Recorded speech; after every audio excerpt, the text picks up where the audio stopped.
Dans cette conférence, j'ai appris que l'être humain possède 3 fondamentaux, le corps physique, le corps émotionnel et le corps de l'esprit, ou mental. Chacun de ces fondamentaux est crucial pour vivre. Nous avons également exploré le monde de la pensée qui a un impact immense sur notre vie quotidienne, notre descendance et même sur le système mondial.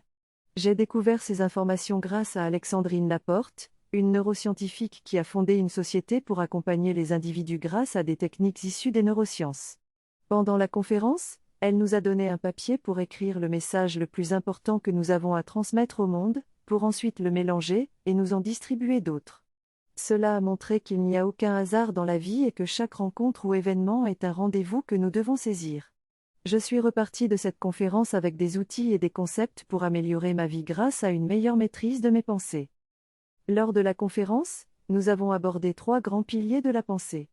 Le premier était le fonctionnement de l'environnement et de la réalité, ce qui nous a permis de comprendre les liens entre la conscience et la biologie.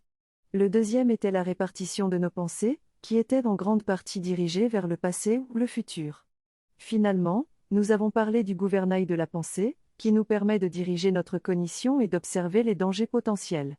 J'ai appris beaucoup de choses sur la manière dont nous pensons et de quelle manière nous pouvons utiliser notre gouvernail pour améliorer notre bien-être mental. En substance, ce mode de fonctionnement dont il est question dans cette vidéo est très important pour notre développement personnel. Si notre attention et notre gestion des choses sont négatives, cela favorise une psychologie négative qui nous empêche d'avancer. Nous sommes alors en mode survie et la biochimie de notre corps peut en être affectée. Il est donc recommandé de faire très attention à ce que nous observons et écoutons quotidiennement, pour éviter les marques d'attention négatives qui peuvent induire un mode de pensée défavorable. Inversement, nous devrions porter notre attention sur ce qui est positif afin de favoriser une vie plus consciente et plus satisfaisante. Il est également important de noter que notre système de pensée est lié à notre cerveau, mais que nous pouvons travailler à nous libérer des associations de douleurs ou de plaisirs négatifs qui peuvent nous affecter. En fin de compte, pour un développement personnel satisfaisant, il est important de prendre soin de son bien-être physique et mental et d'adopter une vision positive de la vie.